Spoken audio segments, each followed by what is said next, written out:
Hey, what is up, Bills Mafia? Welcome into another episode of the Buffalo Nerd. If this is your first time here, thanks for being here. Glad you found me. If you're part of the Nerd Mafia already, thank you. Welcome home. This show is being brought to you by the TPPN Network, or the Pigskin Podcast Network.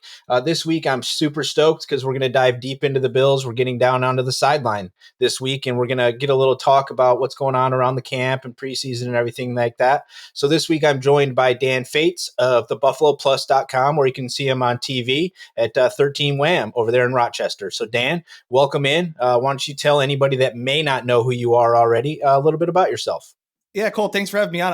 I like the Nerd Mafia. I like that. That's got a good ring to it. So I appreciate having me on. Yeah, I've covered the team now. This is my sixth season. I was there. My first season covering the Bills on the sidelines here in Rochester was Rex Ryan's last year. And I will vividly remember that, as I was the guy that got the shot of Rex Ryan's Bills billboard truck driving out of the team facility. So yeah, it's been fun. And it's been a wild ride, especially the last few years. I was in Miami when they broke the playoff drought. I was in the playoff game in Houston. So it's a wild, weird way of covering this team, as well as last year, as we dealt with the pandemic wise. It was great to be back at Camp Moore this year, and obviously with the Bills, we're recording this on Friday afternoon. I'm excited to get back to Bill Stadium tomorrow for the preseason game. Yeah, it's exciting stuff. I mean, the first preseason game back in the building, right? We got 18,000 people to show up when it was a practice, right? So, I mean, I imagine there should be quite a few people there, especially because you do actually get a glimpse at Aaron Rodgers. He might trot around, throw a few footballs and stuff too, which is cool. Especially it's Kids Day too, I believe, right? Doing something Kids Day related too. So it should be a lot of fun. Thanks for coming on, Dan. I know you're a busy man. And so before we get into all the football stuff, though, like we do every week, we do like to highlight a charity on the Nerd. And each week, it is chosen by the guest. So this week, Dan chose MiracleFeet, a very cool organization. Got a chance to go and check out what they're up to. It's very cool. But Dan, why don't you go ahead and kind of just tell a little bit about them and why you chose them? Yeah, Colt, I've done a lot of podcasts. I've never had this platform to kind of be like, hey, pick a charity that is near and dear to your heart. So this was really cool. So I've done other charities. Especially during the pandemic, I sent money to places that businesses and stuff like that. And it's funny because every once in a while you'll get somebody that's like, oh, why didn't you donate to this charity? It's like, there's a million great charities. When you ask me to look at one, this MiracleFeet is near to my heart. It helps people and kids with club feet. It's the most common birth defect across the world. There's something like 800,000 kids don't get their club feet treated. It's pretty much when your feet have like a right angle. So my daughter is 1 year old. We just celebrated her birthday about a month ago. She was born with a club foot, had no idea. So that was crazy and wild. And it's been follow my Twitter feed. It's been a hell of a journey. Finding the right doctors, finding the right care. It's 100% curable. It's just about finding the right doctors. So we've become more passionate about club feet, being open about our journey. It's not going to hold my daughter back from doing anything. So it's kind of crazy when you look at more things. Troy Aikman had a club foot. Charles Woodson had a club foot. Mia Hamm had a club foot, and they're all the top athletes in the world. Or were at the time. So that's one that's always really meant a lot to me as we move forward. So I appreciate getting the chance to kind of talk about my daughter. She's had 30 casts. She's had 2 surgeries. She's in braces right now, but everything's going well. So we thank our doctors at Hospital for Special Surgeries in New York City. It's about 5.5 hours away from where we are. And we've made 17 or 18 trips down there, but we found the right doctor. So again, if you got a couple bucks hanging around, MiracleFeet would be a cool one to donate some money to. So thanks, Cole. I appreciate that. Yeah, no, it's very cool. And I love that. And I love that it's near and dear to your heart, right? Because part of that for me too was that I started this whole thing because, my son was born with cerebral palsy as well. So I've gone through these scenarios too, where you find these groups that are there to support people, that are going through things that they weren't necessarily prepared for. Right. So it's very cool. And this organization, especially, I think is really trying to help out in other countries where it's not as easy to get this access. Right. I was reading some of the information on there. They're talking about things where this leads to long-term stuff where people might not even learn how to read or do things like that because they don't get exposed to the things that they need. So very cool organization. And like you mentioned, it is treatable, right? So it's one of those things that it is something that can be taken care of. So it's about getting people the ability to get it taken care of, right? So very cool organization. Appreciate it. Yeah, like we do every week, everything will be in the show notes. You guys can click right over there if you haven't found them already. If you do want to find them, they just are miraclefeet.org. You could head over there as soon as you're listening to this. And like you mentioned, we are recording this on Friday. It's the 27th before the Bills do play tomorrow. So I just kind of, before we got into the kind of what was really taking place for me watching this in the offseason, you mentioned you've been with the team for 6 years now. So your last one was 2019 was the last one you actually got to be there for, right?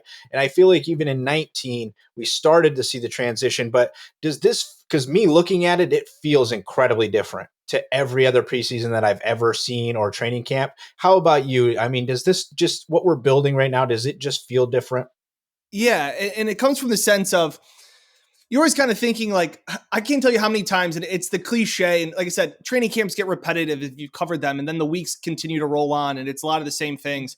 But this training camp was different because Josh Allen and the offense just seemed to pick up where they left off last season. There wasn't any of this like, oh, well, hey, the defense is ahead of the offense right now. It's been the exact opposite. The offense has been dictating training camp. And when people have asked me, like, what's it like? How does Josh look? And we always used to joke around covering the team, like, I wonder what it would have been like to cover a Tom Brady practice in New England, or what it'd be like to cover the great quarterbacks, Aaron Rodgers, for example, type of that. And the people that I've talked to that cover the team, they say, well, the football doesn't hit the ground. And like, that's what's happening right now in Buffalo. Like when Josh Allen goes through these 11 on 11s, we were there the one day, he was 16 of 16 to start out 11 on 11 when they went live. Like he has, where you're like, oh, well, maybe he'll get there. Like last training camp, we were hoping he would take the step forward. We thought, third year jump, all this stuff. We were never talking about MVP. That just wasn't a conversation. And now you're coming in here and you're like, well, now he's got these expectations. He's got this $258 million contract. And it's like he's just continued last year's season. Like it's just carried on. So that's where it feels different, where this offense just seems ready to go. And I was surprised to hear that Josh Allen's going to play tomorrow. I just didn't think there was any need. This offense didn't have a preseason last year. They came out of the gates blazing. The pieces are all there. The continuity's there. So if you want to know what's different, it feels different. Practices are up tempo. Practices are fast. And not only that, I always remember, like, I'll tweet out videos after practice of Josh throwing a pass to Stephon Diggs, something like that. And I'll get a couple of people in the comments. It's probably Dolphins fans being like, well, there's nobody covering him. And it's like, this wide receiver. Yeah, dude, I'm not saying he's threading the needle between three defenders. The difference is when the first 2 years of Josh, he wasn't completing passes to wide open receivers just on little go routes. Or if he was completing those, the first few routes that they always do is they do like 5-yard comebacks and 10-yard slants, all that stuff. Josh would, the wide receiver would have to adjust and make catches kind of all over the place. Every single ball is right in their face mask, right on their numbers. So it's not only that he's completing the passes, it's that he's completing them exactly where you want them to be. And all of those, to me, are just massive encouraging signs. So with all that pretty much being said, then I'd imagine that when the deal gets done, right, we do sign this massive deal, right? Like we've never done this with a quarterback. I mean, even when Kelly was around, he was being paid okay, but the number wasn't even close to substantial, compared to what this is. And when you heard that number, what did you think initially? Well, like you were, I think all of us were expecting it, right? Like it was going to be big. It was going to be something. I was kind of hoping it wasn't going to be that Mahomes 10-year deal. I feel that's a disrespectful deal to the player, actually, that his market value is going to be like part of that. So I like that it was a short deal, and we've seen quarterbacks into the 40s now. So he could easily sign another 6-year deal when this one's said and done. But where did it ring for you? Yeah, I was the one that kept saying, like, sign him now. Like, what are you waiting for? I was under the impression that every single day that you don't sign Josh Allen, he gets more expensive. Like, my fear was that the Browns would sign Baker to $41 or $42 million. And that's a whole different discussion. But I'm just saying, the highest paid quarterback isn't necessarily the best quarterback in the league. And that's what people seem to not understand. Like, Kirk Cousins was the highest paid quarterback at the time at one point. It doesn't mean he was the best quarterback. It's just people reset the market. So when Dak Prescott reset the market, I was like, okay, the next person is going to get 41 to 42. That could have been Lamar. That could have been Baker. And I was just thinking, if Baker signs, Josh and his agent get to go back to the Bills and say, well, Baker signed for 41. I'm worth 44. You know that. And I was like, oh no, this is going to get bad. I'll start by saying that every contract is a good contract until it's not. And I go back to what the Carson Wentz deal, and I went like, that was such a smart deal. That was a great deal. And then all of a sudden it wasn't. And the Deshaun Watson deal is like, that's fair. So I will say that, and I will pump the brakes. What I like about this deal is that the Bills now can kind of plan ahead. And obviously, when the big money kicks in at about the 2023, I think it is, that's when they're expected the salary cap to go up too. So when everybody's like, oh my gosh, he's going to make $40 million that season. Well, the salary cap should go up as well. So you're not going to take that massive chunk out of it. It gives them plans. They know what they need to do. You will see contracts that will be reworked in 2 or 3 years by Brandon Beane. Like there's just no doubt about it. And that's the other thing that people talk about when everybody's like, look at how long these Bills players are locked up for. John Feliciano and Mitch Morris and Matt Milano. They're all 2-year deals, Colt. Every single NFL deal is 2 years. We saw John Brown, like a classic example. If you're like, this guy's under contract, it's like, he's not. We saw Bills players take pay reductions, not like reworking money, just straight up reductions. And while people say like that's being a team player, I guarantee that Mitch Morse didn't call up Brandon Beane and was like, I got $2 million burning a hole in my pocket, man. Can you take it? Like, these are all things that get worked around this money side. But like you said, Josh now, it's not a massive deal. Josh will get a chance to get another contract at 30, 31. He'll get a chance to get it. The Bills will have flexibility moving forward as their contract goes. So right now, this seems like a win-win situation. And that's very rare that can be said. But obviously, we're talking about this on August 27th, 2021. But it could be a steal if Josh goes, 2-3 MVP caliber seasons. This is a good deal. But you knew that this was going to be your guy. This was a problem. This was a good problem to have. You said they've never done it. The first part you got to do is find your franchise quarterback. That's really hard to do. The next hardest thing to do is to sign him. That's what you just have to do. It's the name of the game. Well, the other piece of this is the numbers never going down, right? There's not going to be quarterbacks getting paid less moving forward, right? There's at no point in this game is Josh Allen going to be like, yeah, give me 35 million now. And but like you said, it's all 2-year deals. His deal is reworkable and he will rework it. He is that type of player. You can tell he's that type of player. I believe the Bills are anticipating him to be that type of player. You just watch New England do it for 17 seasons and show you exactly how to do it. You now have the guy that will do it. And he's really good too, right? So it does feel like a win-win. And that's why everything to me just this offseason has been, I'm like relaxed. I'm like, yeah, this is cool. It's like, it's fun going into a season where it's like you have the expectations again that you're going to be good and you're seeing it. You're seeing the preseason. I think I was listening to you guys on the Buffalo Plus and, Mike had mentioned vanilla in the preseason, right? And I was on just the other day talking about this. And to me, our vanilla right now is so much cooler than everybody else's vanilla that like, was we were talking about the whole part. Are you a little nervous that we're stacking so many points on teams in the preseason, right? Because typically the teams that are good suck in the preseason. And I was like, no, you know what? Like we're just running real like type of more aggressive plays. We're just trying a little harder. It just feels like our guys are like a little more energized. Well, and not only that, Cole, I looked at that preseason and everybody was like, wow, look. And I was one of them being like, Brian Dable's just showing off with Mitch, just getting to torch up the Bears. And I think that meant a lot. And, if anybody tells me that preseason game didn't mean anything to that locker room, you're wrong. That game meant a lot. You heard Matt Breida come out and talk about it. You heard Josh Allen on a Barstool podcast just saying that he's like, yeah, like this game means something. Like this game does. And so, but I will say this, the more preseason games I've covered, and it's weird going back after not having them last year, like it's so much more based on talent in the preseason than it is on coaching and scheming. So like to see the Bills just have more talent, like I said that when it was Mitch Trubisky and it was the backup offensive line and it was, he was throwing to Gabe Davis and some of these other guys, I go, this would have been the best Bills offense in 20 years. Like that was like their preseason offense was better than anything that Tyrod put together. And, probably going back to a Fitzpatrick season, like that was how good this preseason was. And I don't even think Brian Dable was showing off anything. Like I get what you're saying. It was vanilla. Like he's just saying like, yeah, do this play. Cause I think Brian Dable is one of the smartest offensive minds in the NFL. And the fact that he's bringing back all these pieces and the continuity, I think the sky is the limit. And I go, while Josh may not continue to ascend linearly, like that's just not possible. Like not everybody just keeps getting better every single year. I think they could still score more points while Josh maybe has statistically not as impressive of a season, but he could have fewer interceptions, fewer fumbles, higher completion percentage, and the Bills could score 35 points a game this year. But I think it is unrealistic to be like, well, Josh is gone here and then here and then here. And so it just keeps going up. It's like, nah, quarterbacks kind of dip and flow. Like that's kind of how the cat and mouse game goes. The Bills threw a lot of things at teams last year that they didn't expect. Not to get X's and O's, but they ran 10 personnel. They threw on first down more than teams expected. Those are things now that teams will adjust. Now it's on Brian Daboll and Josh Allen to that cat and mouse game.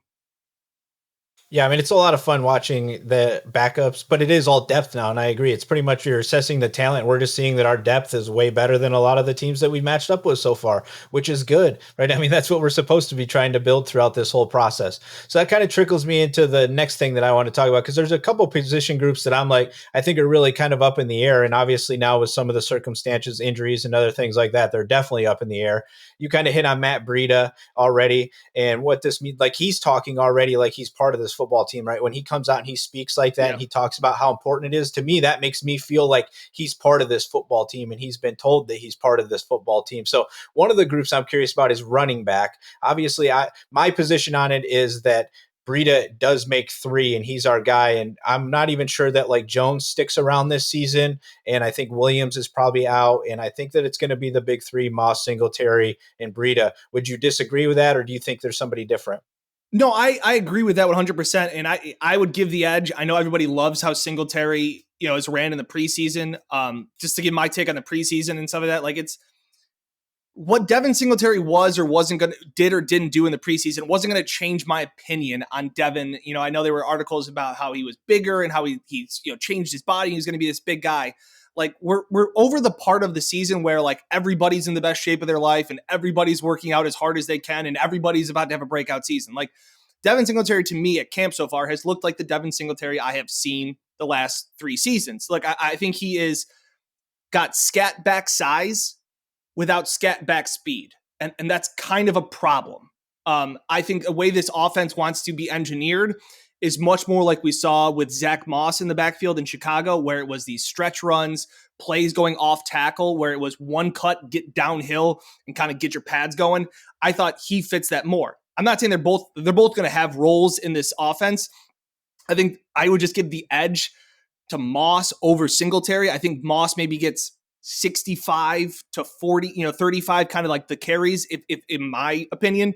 And then I'm with you. I think Breida has shown the veteran leadership. I talked to him earlier this year. It's kind of funny that he's the veteran at 26 years old in this locker room. It's not like he's washed up. This isn't Frank Gore coming in at the end of his career to mentor these guys. He's like, yeah, they told me to play music the one day. And they're like, yeah, you play the old music. And he's like, I'm 26, guys. Like, what are you talking about? So that's kind of interesting. I think Taiwan Jones makes the team as that security blanket special teamer. Look, they've put so much emphasis on special teams and Heath Farwell, and the Bills have had such a great special teams unit the last 2 years. I think he's one of those key pieces like a Daryl Johnson, a Jaquan Johnson. Those are guys that just really McDermott and Farwell light up when you're talking about what they can do. Now, anything that they add extra on offense or defense is gravy, but I think Taiwan Jones has solidified himself as a special teamer. And then I think you try and slide Williams back on the practice squad. So that worst case scenario, somebody gets banged up. God forbid you have 2 injuries in a game. Taiwan Jones could take a handoff in the fourth quarter if you need to, because he would be active for special teams. So you kind of have 4 running backs active if you need it.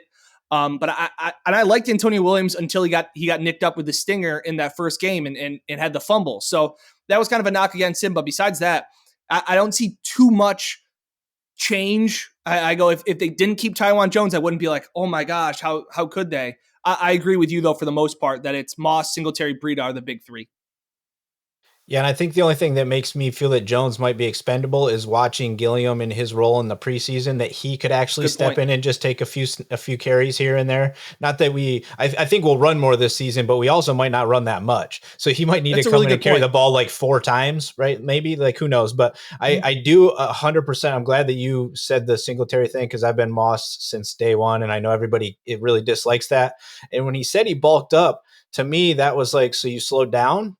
Like, I'm not sure that's what you needed to do necessarily, right? He still looks quick and he looks fidgety, but it's like, that's the exact opposite, I would think, almost of what I was needing from you. Breida's the speed now to me, and that's why he's on the team, right? Because that's what we need. Yeah. Now he's shown a little bit more of that quickness that Brandon Beane talked about this preseason that I've liked. like that miss in a phone booth kind of thing. That was the big soundbite that Bean had, that he was so so exciting. But I always go back to where people are like, well, Singletary was so good his rookie year, and then he wasn't great last year. And I go, the offense changed so much from 2019 to 2020, and they're not going to go back to 2019's offense. Like this offense is going to continue to be pass heavy. And right now, Moss is better in pass protection, and we hear Brian Dable talk about that all the time. You got to know who you're going to block and block them. Like that's how you're going to get on the field. So I think those are strikes against him. And like again, yes, Singletary looked good against backups in a preseason game. Like to me, that's not where I'm like, oh my gosh, did you see that? Like I kind of expected an NFL caliber running back to have a couple of good runs in a preseason game against backups. And I always go back to where people are like, if you loved Devin Singletary so much, Colt, why do you spend another third round pick the following season on Zach Moss? Like it just doesn't make sense to me that you are. I just don't buy that the Bills are so enamored that Singletary is the clear one and that he's going to get the lion's share. I just don't see it. I don't think there is a clear one, period, end of story in this offense. When you can use McKenzie coming around, you can do, I mean, there's so many just different pieces to it that there isn't, but we'll see. That brings me to the next group, the wide receiver group. I think now it's really cloudy because of the injuries at the bottom half of what's really going to shake out here. I was Kumro's been like my guy that I think he's on the team. I've seen some people saying he should not be on the team. And I find that I'm like, yeah, I don't get that at all. I think not only is he a veteran player that has been in big games, he's on special teams. Like every down I'm watching, he's on special teams. So he's finding roles outside of being the wide receiver. Is there one player that you would put in and maybe kick out at this point? No, I'm 100% with you. This has been Jake Kumerow's camp, and like this isn't a Brandon Riley, David Stills, like guys that like, oh, he's the training camp darling. You try to get behind him, just like you said. He's earned the respect of Aaron Rodgers around the league. If you were to try and practice squad Jake Kumerow, he would be picked up in a heartbeat, and that's how you have to look at some of these decisions that Brandon Beane makes. Can you slide some guys onto a practice squad? Now, there's going to be what 900 players that become active, that become released and that GMs all have to go through. Jake Kumerow is one of the guys that would get picked up. Like it just is. So if you like him, you've kept him in camp this long, you're not going to be able to slide him on the practice squad. He's going to make the 53-man roster. And as I was watching throughout practice and camp, like he's competing for playing time. Like if somebody were to go down, Kumerow has earned the trust and faith of Josh Allen that I've seen with my own eyes to be like, yeah, like he could get a couple snaps in a game and it wouldn't be the end of the world. And we know that Emmanuel Sanders has been dinged up. We know that, Stephon Diggs has been dinged up. Like I see them going 6 wide receivers. And especially like you said, Kumerow's been so clutch on special teams and he's got size for a bigger guy. He runs well. You've heard all of the cornerbacks who've asked him about him and they're like, he's kind of crazy. Like you don't expect a guy that big to be that fast or a guy that fast to be that big. So I just don't see how any single possible way that he doesn't make the roster. And was Stevenson going to make this roster in your mind before the injury? It was tricky in my eyes, he wasn't. I felt like he's practice squad and we hope that he sticks there. And I know a lot of people feel like he might get scooped up quickly, but we have to remember he was a 6th round pick. There was a lot of teams that had an opportunity to pick him up already. And just because he had one kick return in the preseason doesn't necessarily change that needle. Yeah, and that's the other one that is, he makes that big play. He had the catch with Jake Fromm in the end of the first preseason game. It's like, oh, okay, yeah, but he hasn't really shown me much in training camp so far. Again, I think he's a guy that you could kind of try and squeak into a practice squad. Like I said, we always heard how great Duke Williams was and how great, you can't let Duke Williams go to a practice squad because how is he not playing in Buffalo? It's like, well, if he's not playing in Buffalo, then there's 30 other teams that look at him and go, he's not playing on our team either. So I agree 100%. The only tricky thing is if a team needs a returner. That's the only thing where they could say, hey, if we need a return guy, he's our guy. But I think Isaiah McKenzie has shown that that's what he's done. He's learned from Andre Roberts last season. And while he has muffed 1 or 2 in his career, I think somebody was documenting that. If you ever were worried late in a game, you also have Micah Hyde that could be the designated punt catcher, as I would call it. Like he is sure hands. He's not going to give you a return, but if you need somebody to go back there and fair catch a punt, he could be that guy. So don't be so worried where Isaiah McKenzie brings you the high upside. If you need a play and you need a spark, we're like, well, you need Stevenson. Like, you got other options. And I think that what McKenzie does, this lineup, and so what we have learned from Sean McDermott from his time is that you need to be versatile. And those 51st, 52nd, 53rd player can't just do one thing. McKenzie has a role in Brian Dable's offense. He will have a role on special teams. McKenzie doesn't have really a role on special teams besides a returner and doesn't have any part of this offense. So I'm the same way too with Isaiah Hodgins. Obviously injured again. If you could try and put him back on the practice squad, that's fine. But I'm under the impression that if a team takes a shot on Isaiah Hodgins, oh well, is kind of how I see it. I just haven't seen enough. Now, could he go off tomorrow? Sure. Would that maybe get some teams for him? And I think if that's the case, Sean McDermott and Brandon Beane would say, good for you. Go get your shot on a team. Yeah, I agree. I agree with that 100%. This team actually strikes me as a team that would be willing to just not put anybody back there and just let them punt the ball, and wherever it lands, and we'll start from there. Right? Like, I just feel 100%. Like we would potentially do that. Like, so real quick, I know we're coming up on it. I want to get your opinion on one player on the defensive side of the ball, because I don't really think there's much change happening over there from this last season. That right. Not a big thing. I like Hamill a lot this offseason. He seems to be around the ball all the time, so I hope he makes the team. But besides that, one guy that's going to cost us money that I don't think is going to make the team is Butler. Where do you fall on him? He's the other guy that, like I said, I wrote down. You had said we would talk about the defensive line, and I have 5 locks, and then I have 5 guys that I just think 3 or 4 make the team, and I also just don't think that any of them are able to slide on a practice squad. The locks being Hughes, Rousseau, Addison, Oliver, and Starr. Locks. They're absolutely a part of it. And then you go into you got to keep some of these guys for depth. They have played with Abada, Zimmer, Phillips with the injury, Basham, and then obviously Butler. And Butler is the one guy that just to me has not stood out at all. I'm trying to find him on the field, whereas I've noticed Harrison Phillips. And he was a guy that I thought needed to have a strong camp because I didn't think it was going well for him. The way that you drafted all of these defensive linemen, you bring back Starr. Like I was looking at the numbers game for Harrison Phillips. I thought he was playing really well. He played well in the Chicago game before getting injured. But we talk about versatility on other positions.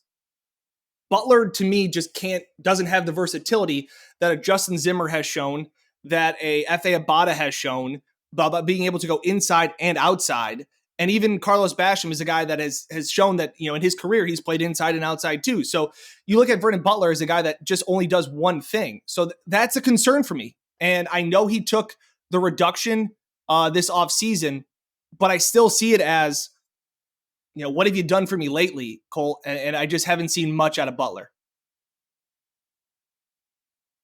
Yeah, I agree. I mean, I agree with all that. And you see Zimmer everywhere on the field. He's injured. He walks off and he comes right back out there and he's trying because he knows that he needs to do that and to be part of this team. Obata's the same way for me. It's the versatility piece. He can line up inside. He's going to line up outside. Every time he's on the field, you see him. You know where he is. It's just, and I get it's backups and stuff like that, but he's going to be in there rotationally, right? Yeah, it's rotational. Like our defensive line, they're all going to be fresh. They're all going to be healthy because they're all going to be out there very little, right? They're going to be moving around and moving and grooving. So that's my take on Abada, is just that there's just so much more of an upside with Abada than there is with a Butler. You just kind of know what Vernon Butler's ceiling is. Look, he's a veteran. He's done it. A team would absolutely take him in a heartbeat. He would be on another roster. Like, this isn't like the end of his career. But I look at a guy like Abada. I look at a guy like Justin Zimmer, who I've talked to several occasions. The team just loves this guy.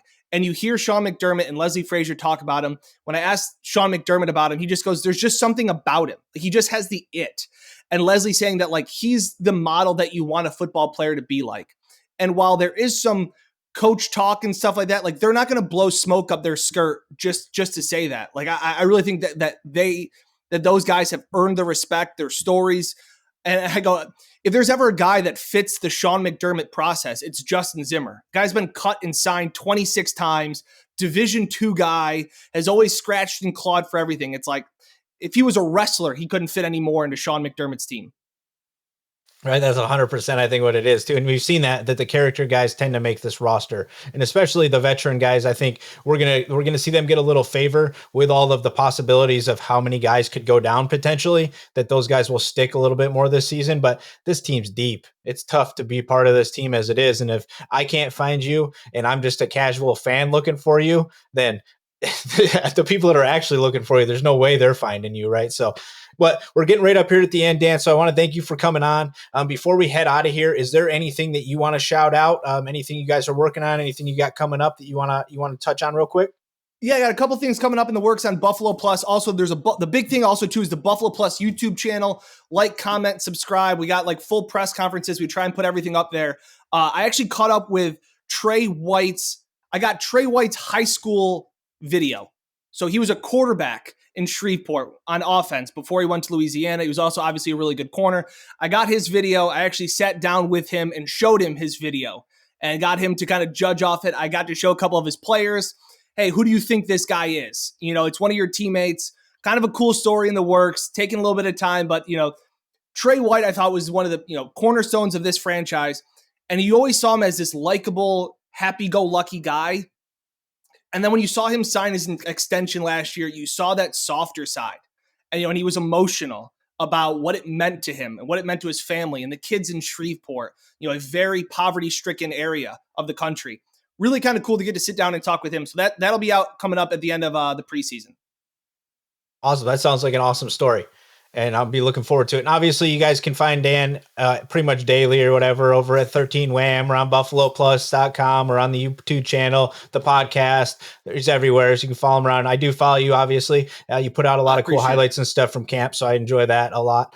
So it's very cool. So thanks a lot for being here, Dan. I hope you enjoy the rest of your weekend. Hopefully, we get to carry the winning streak on, like if that matters in the preseason, I guess. I don't know. It's been fun either way. I think so a little bit, yeah. Yeah, I mean, it's fun to win either way. I mean, imagine if we went an entire preseason into the season and never lost a game, right? Then that would be cool fun too, right? So, I mean, I'm not going to say no to anything at this point. But thank you, everybody, for listening in. I appreciate you guys. Wouldn't have a show if nobody was listening.